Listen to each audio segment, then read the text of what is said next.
Բարև ձեզ սիրելի ունկնդիրներ, ես Օֆելիա Կամավոսյանն եմ, հանրային ռադիոյի եթերում կրկին երկրորդ շնչառությունն է, առաջին հայկական մեդիա նախագիծը նախատեսված ավագ սերնդի ներկայացուցիչների համար։ Մենք անդրադառնում ենք 60 եւ ավելի տարեկան անձանց հուզող բոլոր թեմաներին՝ աշխատանքային իրավունք, վաստակած հանգիստ, հոբբիներ, առողջական հարցեր։ Հաղորդման շրջանակում ներկայացնում ենք նաև այն կազմակերպություններին եւ ծրագրերը, որոնք առնչվում են ավագ սերնդին,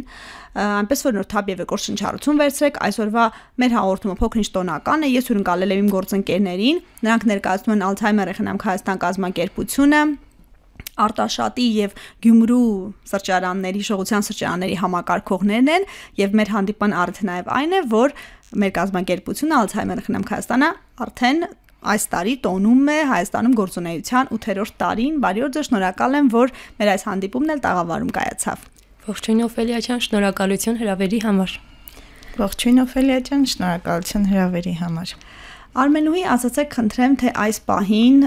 Ալցհեյմերի խնամք Հայաստան կազմակերպությունը որ մարզերում է գործունեություն ծավալում եւ հիմնականում ինչ աշխատանքների մասին է խոսքը։ Ալցհեյմերի խնամք Հայաստան կազմակերպությունը իր երկու ծրագրերը հիշողության սրճարանը եւ աջակցության սրճարանները իրականացնում է Վանաձորում, Գյումրիում, Էջմիածնում, Արարատում, Աբովյանում եւ երկու սրճարաններ հենց մայրաքաղաք Երևանում։ Մեկը մեր տեղացիների համար, մյուսը մեր Արցախի հայրենակիցների համար։ Տեղացիների եւ Արցախի մեր հայրենակիցների համար, բայց նրանք արդեն ինտեգրվել են, եթե չեմ սխալվում, հենց Գյումրիում մի ընդհանուր խմբում են եւ արդեն լիարժեք ինտեգրված, մերված իրար հետ է։ Այո, Գյումրիում ինտեգրված մեկ խմբում ենք մենք ներկապային հանդիսանում, բայց ինչու եմ առանձնացնում, քանի որ երկու խմբակներ են գործում նույն Երևանում։ Ունենք հիշողության սրճարան, որը գործում է լոֆտում, եւ ունենք առանձին աջակցության սրճարան հենց զուտ արցախցիների համար։ Լուսնե Արարատի խումբը մեզ համար կարևոր էր, որովհետև առաջին անգամ էր այդ քաղաքում, որտեղ նաև շատ հանգրվանել էին Արցախից եկած մեր հայրենակիցները։ Ինչպես սկսեցիք խումբը, արդյոք դժվարությունների հանդիպեցիք, հեշտ եկան։ Նախ պատասխանատվությունն էր շատ մեծ նման խումբ վարելու եւ այդպիսի դժվարությունների միջով անցած տարեցների հետ աշխատանքն իրականացնելու խմբի հավաքագրումը իրականացրել եմ քաղաքապետարանի հետ համագործակցելով, իրենք մեծ ուրախությամբ տվյալներ են փոխանցել, որը ինձ թույլ տվեց ես հավաքագրեմ Արցախի տարեցներին, որոնք մեծ ուրախությամբ մասնակցում են։ Ունենք տարեցներ, ովքեր 1-2 հանդիպում եկել են եւ իրենց հոգեկան դժվարությունները, հոգեբանական խնդիրները թույլ չտվեցին հաջորդ թիվ ունենալ այդ հանդիպումները, բայց մենք փորձում ենք ամեն գնով իրենց նորից ետ բերել Արցախի մեր սրճարանը,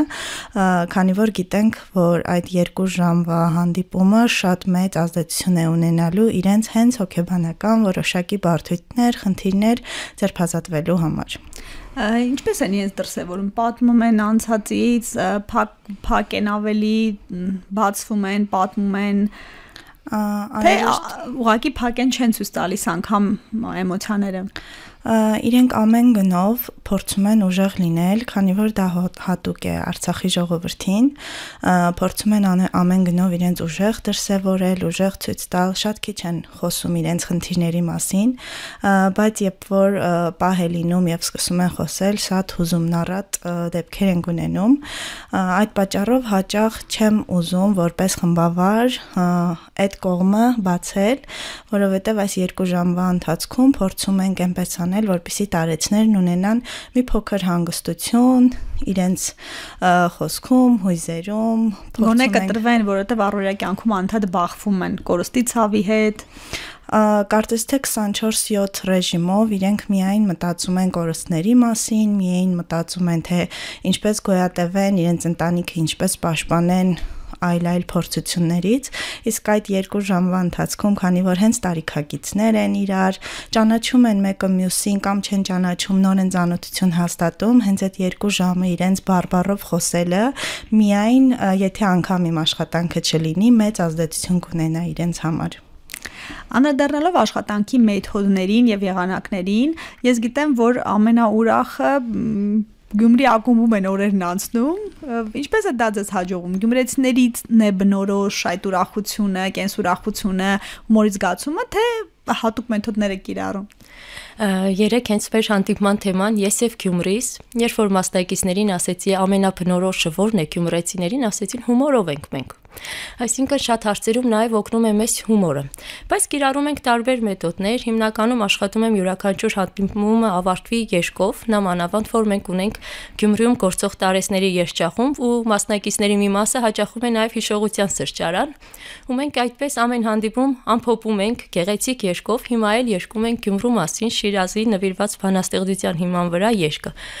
Պատրաստվում ենք, որպեսզի մեր տոնական 8-ամյակին զարմացնենք եւ հիացնենք մեր հյուրերին։ Իսկ ինչ մեթոդներով եք աշխատում, ընդհանրապես ոչ միայն Արցախից եկած մեր հայրենակիցների, այլև 60-ից հետո 70 եւ ավելի տարիքի մարդկանց։ Եթե անդրադառնանք կազմակերպությանը, հենց անունը ինքը հուշում է, հա, Այցեգեյմերի խնամք Հայաստան, ինքը ենթադրում է, որ տարեցների հետ աշխատանքի, ովքեր ունեն խնդիրներ հիշողության հետ կապված, որոշ մարդկանց մոտ նաև զարգացող դեմենցիա եւ ծրագրի ամբողջ նպատակն է կանխարգելել դեմենցիան, ինչը իրենից ենթադրում է այս տարիքի մարդիկ, ովքեր ունեն 60 եւ բարձր տարիքի անձիկ, ունեն հիմնականում հիշողության հետ կապված խնդիրներ։ Եվ ամբողջ ծրագիրը իհարկե շատ բազմազան է լինում, բայց կարմիր թելով միշտ անցնում են այն խաղերը, որոնց նպատակն է մտքի զարգացումը, այնպիսի խաղեր, որոնք ուղղված են հիշողության զարգացմանը։ Նաև յուրաքանչյուր հանդիպում ունենում ենք մի բաց կամ անավարտ նախադասություն, որը իրենց տանում է դեպի իրենց մանկություն, երիտասարդություն, հա, եւ վերնագիրն էլ է դա, հա, հիշողության սրճարան։ Ունենում ենք մի բա, որտեղ հիշում ենք մեր լավագույն տարիները։ Եվ եթե հիշողության սրճարանն է բնութագրենք, ինքը ինչ է։ Մի վայր, որտեղ մարդիկ հավաքվում են, հասակակիցներ, ովքեր հնարավորություն են ունենում շփվելու, ինչ-որ նոր հմտություններ ձեռք բերելու, զարգանալու, հա, միմյանց հետ որոշակի մտքեր կիսվելու ու ամենակարևորը իրենց անցյալի փորձը նաև ներկայացնելու, արժևորելու այն ուղիները, որ իրենք անցել են։ Եթե ընդհանուր ամփոփենք, քանի որ լինելով մասնագետ, հիմնականում կիրառում եմ տարբեր հոգեբանական մեթոդներ, պրոյեկտիվ մեթոդներ, մանդալա թերապիա, ասոցիատիվ քարտեր, որոնք ամբողջը ուղղված է իրենց ներսի հույզերը դուրս բերելուն, մտքերի հետ ծանոթանալուն, ինչու ոչ նաև վերափոխելուն։ Շատ հաճախ կիրառում ենք արտ-թերապիաներ, որը ոչ միայն հանգստացնում է, այլ նաև այդ աշխատանքը գույների հետ իրենց մոտ նոր մտքեր է բերում, տրամադրություններ է ստեղծում, որը հենց ընդհանուր որ ամփոփվում է, դառնում է շատ գեղեցիկ մի հանդիպում, որը լի է եւ հիշողություններով, եւ հետաքրքիր ժամանցային խաղերով, իսկ ամենավերջում ամփոփելով երաժշտական տրամադրությամբ ստացվում է, որ 2 ժամ դու ունեցել ես հագեցած հանդիպում եւ բարձր տրամադրությամբ այսպես հեռանում ես հետ գալու ակնկալիքով։ Այո, սպասումով հաջորդ դասին հանդիպմանը։ Լուսնա, ինչն է հետաքրքիր, Արարատի դեպքում մենք մի յուրահատուկ օրինակ ունենք, երբ քաղաքային սրճարաններից մեկը մեզ հյուրընկալեց, անվճար տրամադրեց տարածքը, որպեսզի Արցախից եկած մեր հայրենակիցները տարեց մարդիկ ժամանակակից միջավայրում գեղեցիկ տեղում մի բաժակ միասին սուրճ խմելու հնարավորություն ունենան։ Ես ուզում եմ, որ դուք այդ հարաբերության մասին նաև խոսեք, որ այդ օրինակը, որ մենք ունենք Արարատում, վարակիչ լինի մեր բոլոր քաղաքային համայնքների համար, որ բիզնեսն էլ չէ որ բիզնեսմենները իրենք ծնողներ ունեն, իրենք էլ սոցիալական պատասխանատվություն ունեն, եկեք պատմենք այս հաջողության պատմությունը, որպեսզի մյուսներն էլ վարակվեն սրանով։ Ուզում եմ նշենք, որ մենք սրճարան իրականացնում ենք Արարատ քաղաքի հին հեքիաթ սրճարանում։ Սրճարանը հատուկ է, քանի որ ունի եւ մանկական տաղավար, եւ բացօթյա, եւ փակօթյա, եւ այնքան հետաքրքիր է, որ սրճարանի տնօրենը Տիկին Հասմիկը ինքն այնքան հոգատար է, որ երբ որ տեսնում է մի փոքր քամի է, ասում է ներսում պետք է պարտադիր հանդիպենք, հա, երբ որ տեսնում է արևոտ է, գեղեցիկ է, դրսում է արդեն սեղանները պատրաստ պահում մեզ համար։ Սա հատուկ է, կարծում եմ Արարատի ժողովրդին, քանի որ իրենք շատ հյուրընկալ են, շատ բազմազբաղ առօրյա ունեն ու շատ են կիսում մեկը մյուսի ցավը եւ իմանալով ծրագրի մասին, որ այնտեղ հավաքվելու են նախ տարեցները, հետո հասկանում ենք, որ բոլորս էլ մի օր տարեց ենք դառնալու եւ ունենալու ենք այդ հոգատարության կարիքը, անվճար տրամադրել է տարածքը եւ մենք էլ այնտեղ շատ հետաքրքիր ու սիրուն ժամանց ենք ունենում, մեկ-մեկ ստացվում է այնպես, որ անգամ սրճարանի աշխատակիցները հետաքրքրությամբ մոտենում են եւ փորձում են ներգրավել աշխատանքների մեջ, զրույցին խառնվել եւ այլն։ Այսինքն ունենում ենք այն միջավայրը, որտեղ մարդիկ ներգրավում են եւ արցախցիները, որոնք արդեն իրենց համարում են նաեւ Արարատի մի մասը, եւ տեղացիները, Հուսանք հետագայում նաև կունենանք տեղացիների այդպիսի սրճարաններ։ Բոլորիս նպատակն էլ այն է, որ հանրապետության բոլոր քաղաքներում ամենօրյա սկզբունքով տարեցները մեր ավագ սերունդը գնալու տեղ ունենա։ Հագնվի այդ օրը, գնա եւ լինի մի վայր, որտեղ դռները բաց իրեն կսպասեն։ Շաբաթը մեկ իհարկե լավ է, բայց պիտի լինի, ձգտում ենք, որպեսզի լինի ամենօրյա։ Արմենու դուք խոսեցիք դեմենցիայի կանխարգելման անհրաժեշտության մասին։ Երբ որ մարդիկ գալիս են, դուք ինչ որ կերպ կարողանում եք տեսնել, հասկանալ մարդը ունի հիշողության հետ կապված խնդիր եւ ոչ միայն հիշողության, ճանաչողական այլ գործառույթների հետ կապված, տարածքում չի կողմնորոշվում կամ հիշողությունը, գույները, բառերը, որևէ տեսակի խնդիր կարողանում եք արձանագրել։ Առաջի անգամ, երբ որ գալիս է հիշողության սրճարան, մասնակցիդ իրականացվում է մոկա թեստ, որը կազմված է մի քանի բաժիններից եւ ստուգվում է տրամաբանական միտքը եւ կարճատև երկարատև հիշողությունը, ինչպես նաեւ պատկերի ընկալում վերարտադրում, այսինքն ինքը կազմված է մի քանի բաժիններից, որտեղ ցույց է տալիս տվյալ անձը, շահառուն, ինքը արդյոք ունի հիշողության հետ կապված խնդիրներ, թե ոչ։ Օրինակ ունենք դեպքեր, որ հիշողության հետ կապված խնդիրներ ունենք, անգամ կարճատև հիշողությունը զարգացած չէ, բայց տրամաբանությունը բավականին լավ է։ Ունենք մասնակից, որ ամբողջ թեստը լիարժեք կատարում է, այսինքն խնդիր չունի դեմենցիայի, բայց ինքը կարիք ունի հասակակիցների հետ շփման եւ իր նախաձեռնությամբ եւ մեր թույլտվությամբ սիրով հաճախում է։ Միջին տարիքը կարող եք ասել մասնակիցների կամ թեկուզ ամենամեծ տարիքով մասնակիցը եւ փոքրը։ Ներկա պահին Գյումրիում գործող հիշողության սրճարանի ամենամեծ մասնակիցը 86-ամյա է, իսկ ամենաերիտասարդը 65։ Իսկ գալիս են ուղեկցողների հետ, թե միայնակ իրենք կողմնորոշում են, տեղը գիտեն, հեշտությամբ հասնում են։ Բոլորը միայնակ են գալիս կամ արդեն խմբավորված, բայց կարիք չունեն խնամակալի, որպեսզի իրենց ուղեկցեն։ Իրենք ինքնուրույն գալիս են։ Եվ սիրում են, եւ սպասում են։ Եվ սպասում են, եւ մեր հաճախման վայրի դիմաց են սպասում, հավաքվում են ընկերներով, նոր միասին ներս են մտնում։ Հրաշալի։ Լուսինե, անդրադառնալով Արցախցի մեր հայրենակիցներին, կուզեի իմանալ, թե ինչով է առանձնահատուկ այս խումբը։ Եթե չեմ սխալվում, ազգականներ կան, ընտանիքներով են գալիս մարդիկ, նաև մեկը մեկին խրախուսելով, մեկը մեկի հետ, մեկը մեկին բերելով, մեկը մեկի խաթր, չէ։ Մի զավեշտալի դեպք պատմեմ, գնացել էի արդեն իմ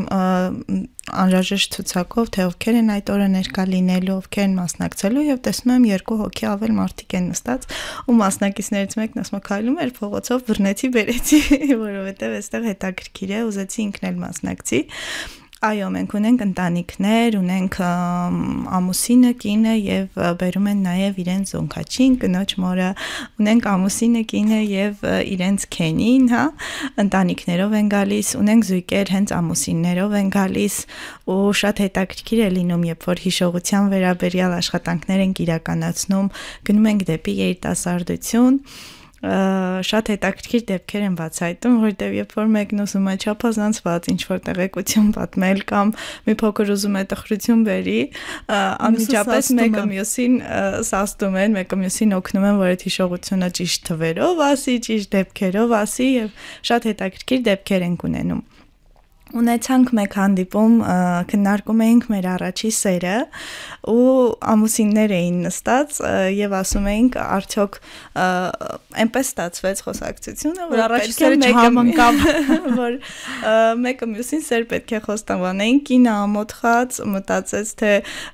ամոթ կլինի որ ասել ու տղամարդը հանգիստ մեր մասնակիցներից մեկն ասեց. «Ինչ կա դրա մեջ դժվարության, ասա ես քեզ սիրում եմ, Լենորա»։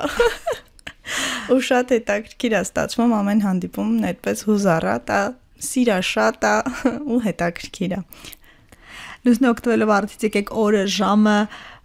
ինձ թվում է վայրը բոլորը կհիշեն հին հեքիաթ, հենց հին բառն էլ կարծես թե համընկնում է, բայց ավելի գրավիչ է։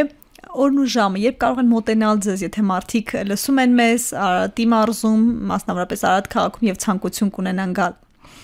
Եթե ուզում եք գալ մեր հանդիպումներին, մենք գործում ենք շաբաթ օրերին, ժամը 11-ից մինչև 1-ը, աշխատանքը 1-ից հետո հնարավոր է նաև շարունակվի, բայց սկսում ենք ժամը 11-ին եւ հիմնականում ավարտում ենք ժամը 1-ին։ Հին հեքիաթ սրճարանում։ Արմենուհի, իսկ Գյումրիում մարդիկ ավելի ազատ են, մենք արդեն դրա մասին խոսեցինք, նույնիսկ առանց ուղեկցողի են գալի, բայց մյուս մարզերում ունենում ենք պատկեր, ունենում ենք երևույթ, երբ որ զավակները երբեմն չեն խրախուսում, որպեսզի իրենց ծնողները, տատիկ-պապիկները, թոռները գնան ինչ-որ միտեղ զբաղվեն իրենց հաճելի զբաղմունքով, չգիտեմ ինչ մտավախություն են, բայց այս երևույթը կա, դրա մասին խնդրում եմ, որ խոսեք։ Այո, այլ մարզերում Գյումրիում էլ ունեինք մասնակիցներ, ովքեր չկարողացան մեզ միանալ, պատճառը հետևյալն է, թոռնիկներին են խնամում, այսինքն տանը մեկը պետք է լինի, որ տնային գործերով զբաղվի, կամ գուցե եւ աշխատում են որդիները եւ հնարավորություն չկա ծնողին ուղեկցելու նմանատիպ վայրեր, բայց մեր մասնակիցներից եւս ունենք բազմազբաղ տատիկներ, պապիկներ, բայց իրենք ինչ են ասում, սա այն ժամանակն է, որը ես պետք է հատկացնեմ ինձ։ Ու իրենք այդ օրը այնպես են հարմարացրել, որ հարսիկն է շուտ գալիս կամ ինչ-որ այլ կերպ դասավորում են եւ գալիս են մեզ մոտ։ Բայց եղել են, որ թոռնիկների հետ են եկել ու էլի շատ հետաքրքիր է անցել, երբ որ թոռնիկը տատիկի հետ նույն թեմայի շուրջ քննարկում է անում ու թոռնիկները զարմանում են, թե վաու, տատիկներն էս ինչեր են անում, ու տատիկներն է զարմանում են, թե թոռնիկներն ինչքան հասուն են, որ կարող են մեծական թեմաների մեջ շատ հետաքրքիր գաղափարներ ասել։ Այս ծրագրերի նպատակը ինձ թվում է Օֆելիա ջան մի բանում է, որպեսզի մեր տարեցները հասկանան, որ 65-ից հետո կյանքը կարող են շարունակել, ինչպես մեր հաղորդումն է, երկրորդ շնչառություն, այսինքն այս դեպքում էլ իրենք ազատ են։ Աշխատանքի չեն գնում ամբողջ օրը, կարող են տրամադրել իրենց։ Իսկ այս 2 ժամը, որ գալիս են մեզ մոտ, ինքը հնարավորություն է տալիս սոցիալականացվելու։ Ինչու ոչ յուրաքանչյուր հանդիպումից մի բան սովորելու, հավես ժամանակ անցկасնելու, որակյալ ժամանց անցկасնելու եւ ձեր ասածի պես այդ օրեն, որ գեղեցկանալու ու տանից դուրս գալու, այսինքն դու այդ 2 ժամը նվիրում ես ինքդ քեզ։ Մնացած 24 ժամից այդ 22 ժամը կարող ես նվիրել ընտանիքիդ, բայց այն 2 ժամը շատ կարեւոր է, որ դու քեզ տրամադրես։ Ինքը թարմություն է պարգևում, երկրորդ երիտասարդություն է պարգևում եւ ինչն եմ նկատել, երբ որ համեմատում եմ հիշողության սրճարան կալացող մեր ավակ սերնդի ներկայացուցիչներին, իրենք իապես տարբերվում են իրենց հասակակիցներից, ովքեր չեն գալիս։ Տնային տատիկներից։ Եվ կենսուրախ են, եւ ավելի զարգացած են, եւ նախաձեռնող են։ Շատ հարցերում երիտասարդներից շատ մոտիվացված են։ Իսկ ինքը ինչ է տալիս, հնարավորություն է տալիս շարունակել կյանքը ավելի երջանիկ ու ինչու ոչ ավելի երկարակյաց լինել։ Առողջ ու ակտիվ ապրել, որովհետև տարիները տրված են։ Ես գիտեմ, որ բացի ձեր ընթացիկ, այսպես ասած, դասերից, պարապմունքներից, նաև արտագնա հանդիպումներ են լինում, այցեր, մշակութային օջախներ, կուզեի դրա մասին էլ խոսեք։ Գյումրիում այդ առումով շատ ակտիվ ենք ու թելադրողը հենց մեր մասնակիցներն են, ովքեր շատ են սիրում տարբեր վայրեր այցելել եւ ունենալով նաև քաղաքում բարերարներ, ինչու նաև ընկերներ, ովքեր տարբեր կառույցի ղեկավարներ են, այդ հնարավորությունը մեզ տալիս են։ Մենք միասին այցելել ենք եւ կինոթատրոններ, եւ թատրոններ, ինչու ոչ թանգարաններ, նաեւ կազմակերպության ղեկավարի հովանավորությամբ իրականացրել ենք վերջում Հովանես Հովանեսյանի տուն թանգարան, հաճախել ենք Գյումրիում գործող շատ հետաքրքիր մի թանգարան, Թարսուշի տակ, բառը հենց հուշում է, այն ինչը պետք է լինի հատակին առաստաղին է, այն ինչը պետք է լինի առաստաղին հատակին է, բայց ինքը ինքանով էր հետաքրքիր, որ ամբողջը ԽՍՀՄ-յան շրջանի կահույկով էր կահավորված եւ դա էր իրենց շատ հետաքրքիր, երբ որ մտնում են խոհանոց ու ասում են վայ ես սրանից ունեմ, մտնում են հյուրասենյակ եւ ասում են վայ պատի խալուց ես էլ ունեմ, այսինքն սա էլ ինչ որ ձև ասոցիացիա էր դեպի իրենց հիշողությունների։ Մասնագետներն ասում են, որ նախկինում լսած երաժշտությունը լսելը, նախկինում ինչ-որ մի հմտությունը կամ ինչ-որ մի գործը, անգամ կահույքը, ցանկացած հիշողություն, բարի լավ ժամանակներից խթանում է մարդու ուղեղի աշխատանքը, իսկ դուք ինչ պլաններ ունեք եւ ինչ եք արդեն հասցրել անել, հաշվի առնելով, որ համեմատաբար նոր է Արարատի աջակցության սրճարանը։ Մեր խումբը նոր է, բայց պակաս ակտիվ չէ, քանի որ մենք էլ ունեցել ենք էքսկուրսիաներ, հենց քաղաքի ներսում առաջի էքսկուրսիան եղավ, որպեսզի հասկանանք խումբն արդյոք կարող է մի տեղ գնալ, հա, իրար հետ կկարողանանք որպես խումբ ինչ որտեղ ճամփորդել։ Ճիշտ մանկապարտեզի պես, չէ՞, մի անգամ տանենք, տեսնենք կգնան տարածքում, տեսնենք կհաջողվի թե չէ, գնացել ենք Արարատի Սուրբ Աստվածածին եկեղեցին եւ այնտեղ ենք առաջի այդպես պտույտն ունեցել, երկրորդը արդեն եկել ենք Էջմիածին եւ այնտեղ շատ հետաքրքիր ժամանակ ենք ունեցել, քանի որ բացում էր մեր սրճարաններից մեկի եւ մենք էլ որպես խումբ արտագնացում ենք ցանկացած մեր խմբի առաջընթացներին, այցելել ենք եկեղեցիներ, այցելել ենք Մաչանեստուն թանգարան, որտեղ մեր տարեցներն էլ տեսան շատ հին աշխատանքային գործիքներ, հին ձեռագրեր օգտագործ իրեր եւ իրենք էլ շատ հիշողություններ նորից վերապրեցին ու ինձ որպես երիտասարդ սերնդի ներկայացուցիչ պատմում էին թե որ գործիքն ինչի համար են օգտագործել, ով էր իրենց դա սովորեցնում, ինչպես էին դա առհասարակ բանեցնում այդ գործիքը, եւ այդպես էլի շատ հետաքրքիր էր ու մեկ տարեցից ունեցանք այսպիսի կարծիք, որ ինչը որ չէի տեսել այսօր տեսա եւ ինչը որ չէի համտեսել այսօր համտեսեցի ու դա երևի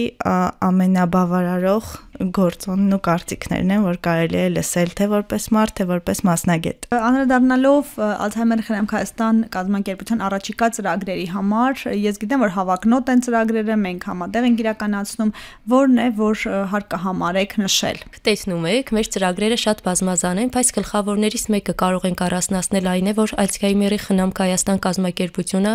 իր գործընկեր բժշկական տարբեր կենտրոնների հետ ցանկություն ունի առաջիկայում նախաձեռնել մի այսպիսի նախաձեռնություն, որի իմաստը հետևյալն է. Հայաստանում Ալցհեյմեր հիվանդություն ունեցող բոլոր մեր պացիենտներին ունենալ մեկ վայրում, այսինքն ստեղծել մի ռեգիստր, որտեղ կլինեն բոլոր հիվանդների տվյալները։ Ես գիտեմ, որ դուք փորձառու հոգեբաններ եք, նաև դեռահասների հետ եք աշխատում, նաև երեխաների հետ, ընտանիքների հետ, իսկ արդյոք տարեցների հետ աշխատանք ունի դժվարություն կարող ենք ասել նաև առանձնահատկություն։ Եթե մենք երիտասարդների կամ դեռահասների հետ շատ հիմնվում ենք ուժեղ կողմերի վրա եւ կյանքի նպատակներ դնելով շատ խնդիրներ կարողանում ենք ավելի լուսավոր տեսնել եւ ավելի հեշտ լուծումներ գտնել, տարեցների դեպքում նամանավանդ Արցախից բռնի տեղահանված տարեցների դեպքում դա մի փոքր դժվարությամբ է աշխատում, որովհետեւ կարծես թե ապագա կյանքի գիծը ինչ որ մի ձև ընդհատված լինի եւ իրենք նպատակներ դնել, իրենց ուժեղ կողմերը բացահայտել շատ դժվարանում են, որովհետեւ կարծես մեղքի զգացում լինի փոքր, որ երբ որ ես ասեմ ուժեղ եմ, ոնց որ թե մոռանում եմ թե ինչա կատարվել ինձ հետ։ Ամեն մեկը ունեն այնպիսի կորուստներ, որոնք կարծես թե իրենց այսպես պահում են ու չեն թողնում, որ իրենք անգամ 5 րոպե լիաթոք ծիծաղեն։ Եվ երբ որ այդպիսի պահեր են ունենում, հետո մեղքի զգացումով ասում են ոյ բարձր ծիծաղեցի, այս ինչ վատ բաներ եւ այլն։ Ու մենք փորձում ենք աշխատանքի ընթացքում այնպես անենք, որ այդ մեղքի զգացումը չլինի, որովհետեւ բավ է։ Ինչքան որ տանջվեցինք եւ խոսեցինք տանջանքի մասին, մի փոքր պետք է փոխում, այլ ընդհակառակը ուժեղ լինելով, վերապրելով։ Իհարկե, մի փոքր պետք է։ Ես կուզեի նաև խոսել մեր ուղեկցողների մասին։ Մենք ունենք այնպիսի տարեցներ, ովքեր որ տեսողության խնդիր ունեն, շարժողության խնդիր ունեն, դժվարությամբ են գալիս եւ հիմնականում իրենց թորնիկներն են բերում եւ մեր առաջի կամավորին հենց այդպես են գտել մենք տատիկին ուղեկցելով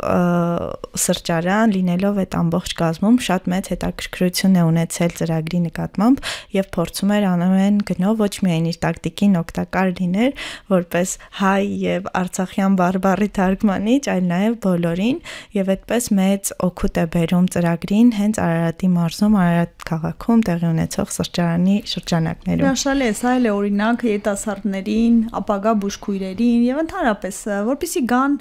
ոչ իրենց տատիկների համար, բայց մեծ հաշվով տատիկների համար մի բաժակ սուրճ դնեն, մի բանով օգնեն, հեռախոսի մեջ մի բան փնտրելու, սա էլ պիտի դառնա սովորություն մեր հասարակության մեջ, սերունդների կապի տեսակետից էլ։ Միայն առանձնահատկություններից կուզենայի նշել այն, որ աշխատանքը պետք է այնպես կազմակերպել, որպեսզի յուրաքանչյուրը լինի լսելի,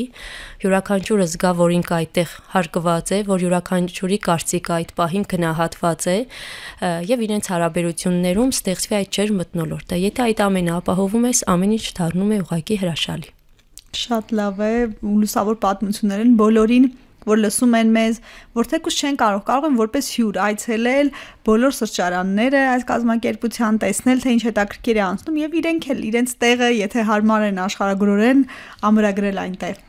Շնորհակալություն, որ եկաք։ Մենք ենք շնորհակալ հրավերի համար։ Ակտիվ եղեք, լսեք մեզ, հանրային ռադիոյի amradio.am կայքում դիտեք հաղորդումը, բաժանորդագրվեք երկրորդ շնչառության YouTube-ի ալիքում, փնտրեք եւ գտեք մեզ TikTok-ում, Instagram-ում, Facebook-ում, գրեք ձեզ ուզող հարցերի մասին, մենք դրանց անպայման կանդրադառնանք հաջորդիվ։ Առողջ ու երկար կյանք եմ մաղթում։